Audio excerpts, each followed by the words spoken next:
ఆంధ్రప్రదేశ్ ప్రజలందరికీ కూడా నా నమస్కారాలు. ఈరోజు చాలా బాధ దినమైన రోజు. ఎందుకంటే ఒక పేదవాడు 3 పూట్ల భోజనం చేయాలి, పేదవాడు లక్షాధికారి కావాలని తపన పడిన జగన్మోహన్ రెడ్డి మీద ఈరోజు రాయి ఇస్తాం. అదేమన్నా కంట మీద కానీ పడి ఉంటే ఎంత డేంజర్ చెప్పండి. అంటే ఒక మనిషిని ఇలా కూడా చేస్తారా? దేవుళ్ళ లాంటి మనిషి జగన్మోహన్ రెడ్డి గారిని, పేదవాళ్ళ కోసం బతికే మనిషిని పెత్తందారులు ఇలా కూడా ఉంటారు, పెత్తందారులు.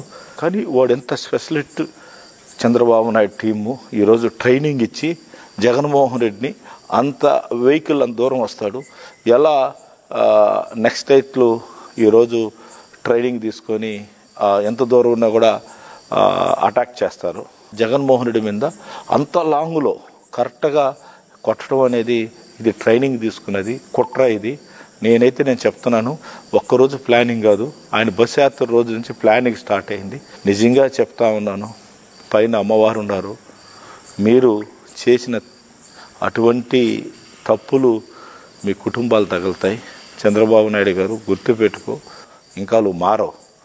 నీకు రామారావు నిన్ను పోటు పడటం, ఎంతోమందిని పట్టున పెట్టుకున్నావు. జగన్మోహన్ రెడ్డి కూడా అలా పట్టున పెట్టుకోవాలంటే మేమందరం కూడా ఉన్నాం. ఈరోజు నువ్వేదో చేసి అలా ప్లాన్ చేసినావు, ఇది పద్ధతి కాదు. ఇస్తూనే ఉన్నాడు జగన్మోహన్, చెప్తానే ఉన్నాడు పెత్తందాలు ఇద్దాం అని ప్రూఫ్ చేశారు. కన్ను పోయింటే ఏంటండి, ఇక్కడ తగిలింది కాదు సరిపోయింది. ఒక్కరు కంటి లోపల పోయింటే కన్ను ఏం కావాలి అంటే ఏం చేయాలనుకున్నారు? మనిషిని సంపాలని చూశారు, అది ఇక్కడ పడింది. చాలా తప్పు ఇది. ఇటువంటి చర్యలు మేము సీరియస్ తీసుకుంటున్నాం. మర్యాద ఉండదు మీ అందరికి కూడా. ఇటువంటి చేయాలంటే ఒక్కరోజు కూడా మీరు రోడ్లో తిరగలేరు. ఒక్కరోజు కూడా తెలుగుదేశంలో ఒక్కడు కూడా రోడ్లో తిరగలేరు. కబడ్దారు, మర్యాదకి వార్నింగ్ ఇస్తున్నాం.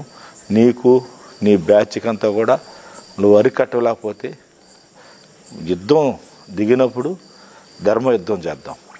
నువ్వు ఓట్లు అడుగు, మేము ఓట్లు అడుగుతాం. ఎవరికి ప్రజల సైడ్ ఉంటారో వాళ్ళే గెలిపిస్తారు.